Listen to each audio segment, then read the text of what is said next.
everybody, welcome to Stamping with Melva. I'm Melva Peters and I'm an independent Stampin' Up! Demonstrator in British Columbia, Canada. And you can find me online at stampingwithmelva.com.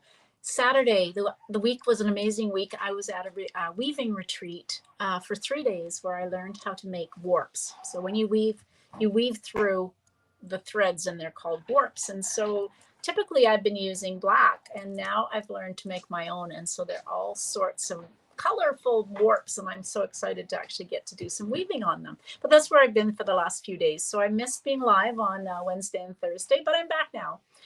And today I'm going to do some watercoloring. So this is some re-inker techniques. I'm going to use re-inkers for this. Makes it really easy to do some watercoloring. And so I'm going to try, hey Betty, hey Carol, and make a background using some re-inker colors on watercolor paper, and then we'll see how it goes. All right, let me switch over and we'll get started. So I'm going to use the Forever Forest. So this was a bundle that was in the September to December mini catalog. And oh my gosh, a blizzardy day, Pam. Sorry. Oh goodness. What a nice day to be in your craft room. So this is a bundle that was carried over from the September to December mini catalog. And I didn't have it. And two, so I couldn't use it. But I decided that this was a perfect set to use for this card. Now, you can stamp trees, and I might do that, but there are some great dies that you can cut the trees out, and I've done that using some of the dies. So this is Mossy Meadow that I've cut them out in, and then some smaller ones. So I may only do a little bit of stamping on here, maybe only for a sentiment, but we'll see how it goes. All right, so that's what I'm using. It's called Forever Forest, and so you won't find this in a catalog because it was carried over. It may be in the annual catalog. I don't know that, but it's not in the new mini, but it still is available through my online store. Okay, so that's the stamp set. Okay, and then the other one, there are no sentiments on that stamp set, so I'm going to use a sentiment from the perennial postage die. Okay, so the first thing I'm going to do is create a background. I've got a piece of watercolor paper. So this is our Fluid 100 watercolor paper. All right, I need there it is, put it back. All right, so I've got a spritzer. So I'm going to spritz my watercolor paper, and then I've got one of our aqua painters, and this is the largest aqua painter, the largest size. If you've ever used these, they actually unscrew the opposite way to what you think. I think they're made in Japan. And the Japanese seem to unscrew differently than we do. And so if you're trying to unscrew it and it's actually tightening, try the other way. And that's these, I noticed these ones definitely do that. Okay, and then I have some re-inkers. So I pulled out Mossy Meadow, Lost Lagoon, Balmy Blue, and I'm not sure I'm going to use all of these, but we'll see. And then Daffodil Delight. And so that I thought would be raining there. Gosh, hopefully stays warm, Betty, where you are. Yeah, so I'm thinking of kind of a ground up to sky theme. So I thought these colors would be pretty together. So I'm going to start with my lightest color, and I'm just going to just put some drops here, and so I'm going to grab some baby wipes because no doubt I'm going to have to clean up my mess.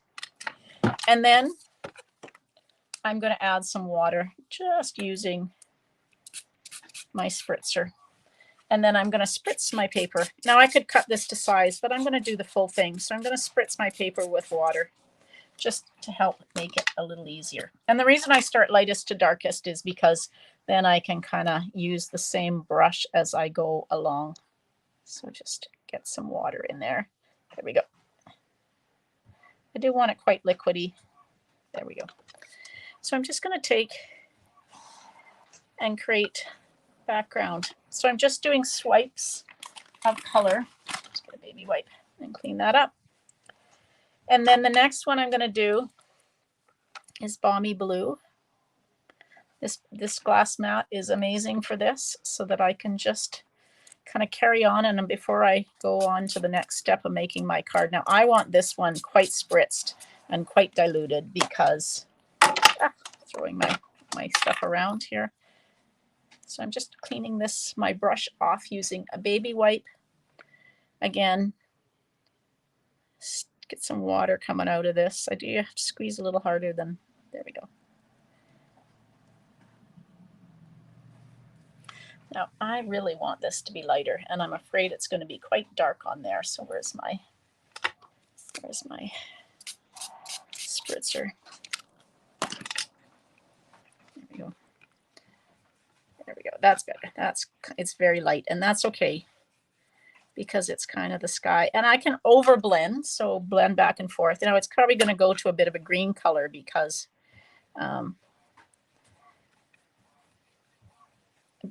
blue and yellow make green. All right, so that's a bit of the sky. Now I can kind of just clean this up a little bit before I.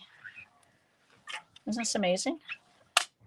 If this was grid paper, you would have to be using your silicone mat or something different, a glass block maybe.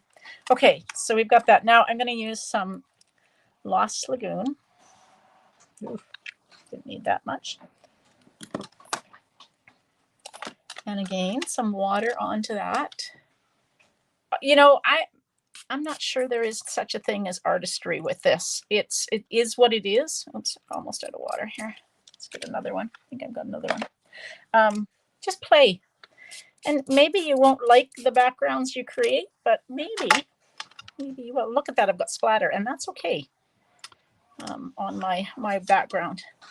So this is Lost Lagoon.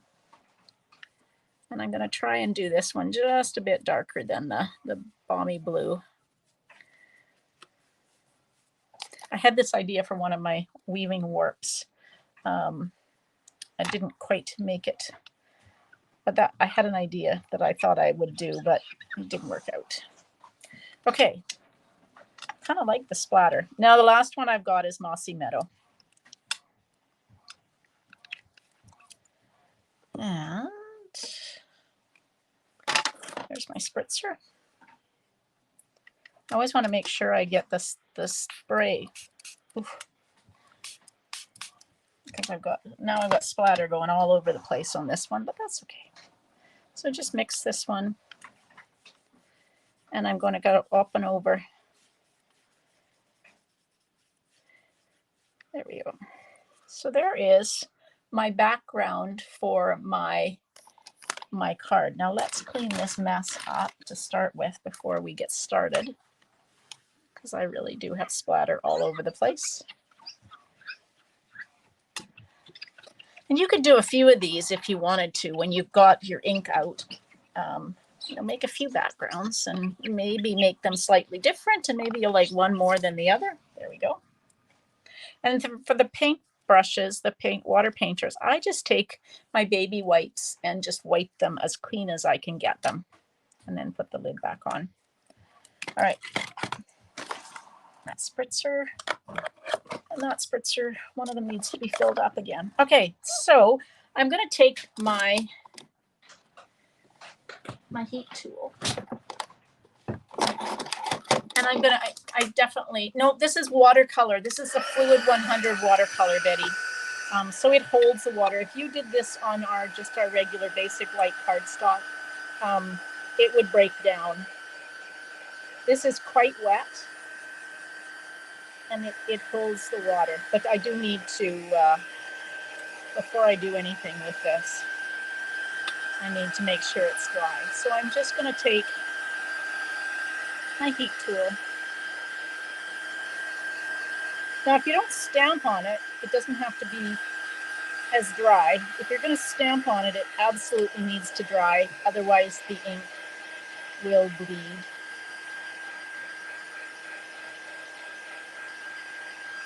And you can turn it over. You can see it's soaked right through.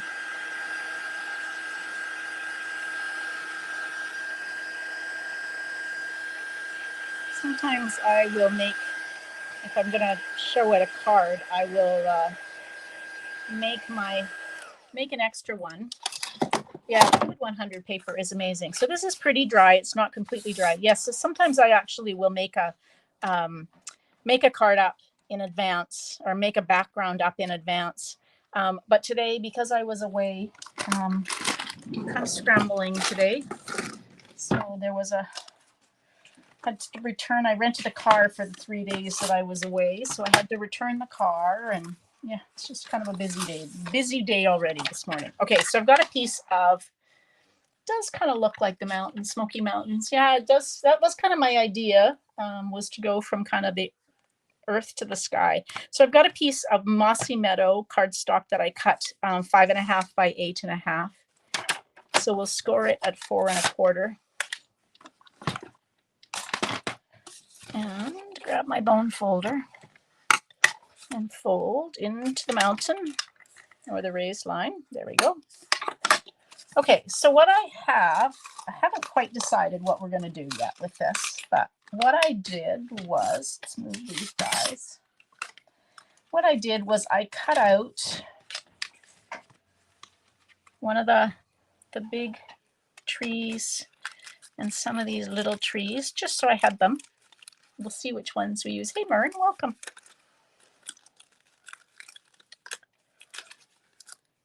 Okay, and then of course we've got our background. So my original plan was to do a landscape card with some trees like this. That's kind of my idea, and just a sentiment, and keep it pretty simple.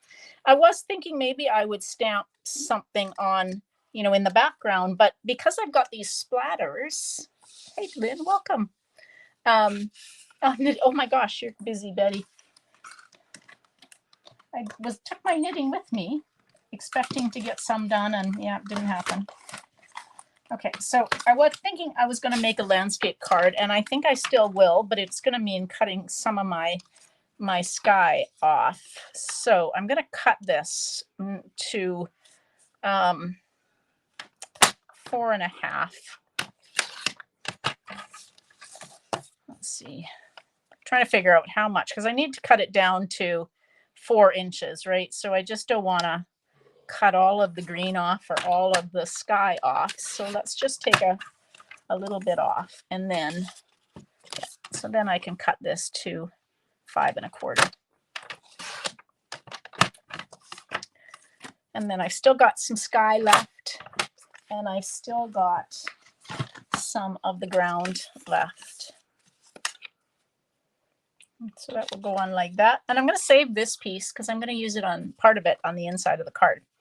So now I can figure out, so I've got some trees, and if I want to put, you know, maybe some of these littler trees over on this side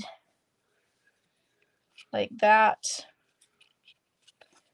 And then a sentiment. So what shall we use for a sentiment? I've got a piece of, I think that, hey Nancy, welcome. I think that when you use the Fluid 100 paper, although in this case it doesn't really matter because I've created that background, but I typically when I use the Fluid 100, I use very vanilla as opposed to basic white. I think it just kind of goes.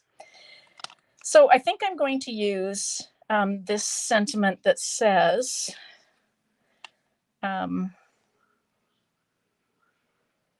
I can't thank you enough.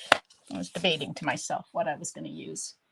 And I'm going to use Mossy Meadow. And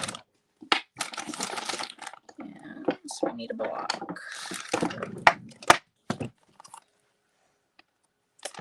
Now, I don't remember whether oh, it looks like it's kind of juicy. Oh, didn't stamp that very straight. I think I need to try that again. Unless I fussy cut it. I could fussy cut it. You guys know me. I like to fussy cut. I had it in my mind I was going to do something different, but we'll fussy cut since I clearly can't stamp straight today.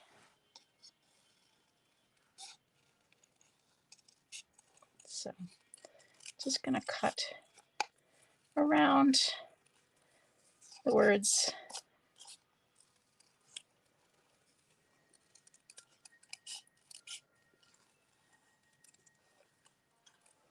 And I didn't grab any embellishments or twine or anything for this card. That wasn't. I have to figure that out. Okay, so there we go. I've got that. Now, if you want to pop up some of these, you can use probably mini dimensionals. So let's see if the mini dimensionals will definitely work on this big tree. You can get some of the mini dimensionals up in the middle. So let's see, maybe one more. Just kind of want them so that you don't see the dimensional through the openings. That. So that tree will go there. Now, one of the things you can do, particularly, you can use a couple of things. So these are the adhesive foam strips, and I really like them for putting up if you want to use them on, you know, where you've only got a really thin little strip to put on. Now, those ones are ones I think I got in Paper Pumpkin. The ones that you buy look like this. So they are long strips that are 9 1/4 inches long. And then I just cut them into the size I want. But this was a package I got in a Paper Pumpkin kit. So sometimes, and you're still going to see. So that is the downside of using them. They're still a touch wider. So let's see if I can take that off so you don't see it. The other thing you can do is, if you don't have these strips, is on the edge of the mini, particularly the mini dimensionals, there is quite a wide section here where the dimensional ends, and then you've still got like 1/4 inch. So you can use that. So you can see I cut a strip off here. You can use that for using, because you can just kind of see my strip of dimensionals through that. So I am going to switch over to my mini, and I'm going to try and cut a really thin strip off. And that's what I'll use for these two trees that really don't have very much. And I'm not going to worry, I'm not going to put it all the way up. I'm just going to get enough so that it will stick. And then this one as well. Start from the bottom, and I probably could have even tried to get a little bit thinner than I did, but that's okay. I think this will work.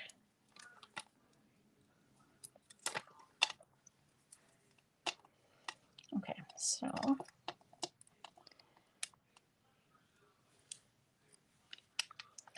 you can kind of space them out how you want them.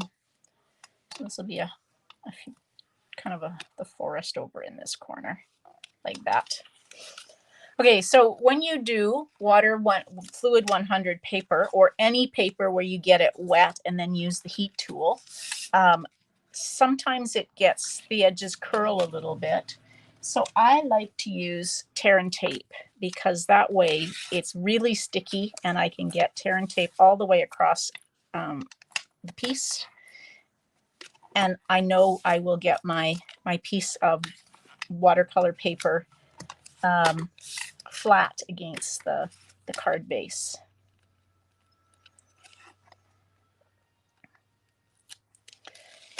If you were using liquid glue or Stampin' Seal, you want to make sure you put a fair amount on and make sure you get the edges as much as you can. So with the tear and tape, I think it just works, and you can just make sure that your edges are going to be. If you do use glue and you find your edges are curling a little bit, use a glue dot and just hold those edges down. I know some people forget about glue dots. I am a huge fan of glue dots. Now what am I going to do? I guess I'll put that up there with dimensionals. And then, since I forgot to grab some embellishments, I'm going to quickly do that.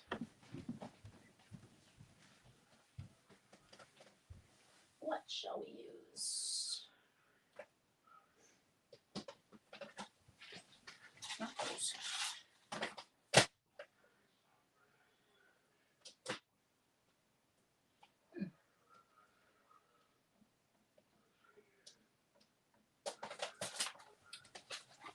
Of course, the ones I'm trying to find, I can't look at because they're in it, or can't find because they're a different spot. Okay, so I'm going to use these iridescent foil gems. And why I love these, they're clear with a little bit of gold in them. But what I also love about them is you can take your Stampin' Blends. So this is the dark mossy meadow. And I'm going to use the big ones. So you can take and color these. You can color any of our embellishments using the your Stampin' Blends. So I'm going to color gently. You don't want to really go at it because you will damage. And this one I see it starts to get a little damaged, the end brush. So, okay, so we will just use these. So you can now make your embellishments fit or coordinate with your card. Gosh, those are pretty in mossy meadow with the gold on them. Oopsie, that one came off. Where did it go? Here it is. Oh, I've lost my, okay, let's use a glue dot because I seem to have lost the little adhesive back that was on the back of that. So just take a glue dot, scrunch it up a little bit if it needs to be scrunched up, and then you can put your embellishment on. So you've got the putty end of your take your pick tool. So just pick it up with the putty end and put it where it needs to be. Thank you. Yeah, I love these backgrounds. They really are easy. If you have, I had an idea. Part of it was also where I went to my retreat, I had to take the little ferry. So it was from Crofton, which is not far from me, to Vesuvius Bay on Salt Spring Island. And so, of course, you are on the ocean crossing. It's a short little ferry ride of about 20 minutes or so, but it's just so pretty. And so I was inspired by that trip on the ferry. So I've got a piece of mossy meadow. I've got a piece of Very Vanilla, and I'm going to just put this strip. I cut a strip of that Fluid 100 that I had used for the background to 3/4 of an inch by 4. So don't throw away your little pieces. I know you start to feel like I start to feel like a hoarder after a while because I have all of these die cuts that I don't use and I keep them around, and eventually I put them in a little container and give them to a friend who her son loves to be creative, and so I will eventually clean out all these die cuts and give them to him. All right, so now I can take some liquid glue and glue this onto the inside of my card. Or not. Or not. Let's see, where's my Stampin' Seal? I think that's almost empty and it's probably got a clog in it from the last time I used it. So let's just use some Stampin' Seal on this. Try to make sure my ground is at the bottom and the sun is at the top. There we go. I think that's a really pretty card. I really kind of like this. I do like using the reinkers for watercoloring. So you can do watercolored images like that. I've showed in previous videos where you can ink up a stamp. So you can either spritz up a big stamp. For example, these stamps that are in this would make great. This would work really well. So if you took, because this is a really big stamp with these 3 trees on it, if you put that stamp on a block and then spritz the stamp and then inked it up, or inked it up and then spritz the stamp. Actually, sorry, not spritz. So you would ink it up and then spritz it with water, or you can spritz the paper and then put the ink onto the paper. It's such a great way to do watercoloring. And Betty, you don't have to be an artist, but it makes you feel like an artist when you do that kind of abstract. I call it abstract watercolor, because you're creates really cool images as the water or the ink moves around on the water. So that's another technique, and maybe I'll try that again. I have shared that in the past, but I love doing it. So maybe one day next week, maybe my technique on Wednesday will be abstract watercoloring. So stay tuned. I like to have an idea for what I'm going to do. All right, everybody, thanks for joining me today. It's fun to be back, and I will be back live tomorrow at 12 o'clock noon Pacific. So come join me then. All right, everybody, have a great day. Happy stamping. Bye.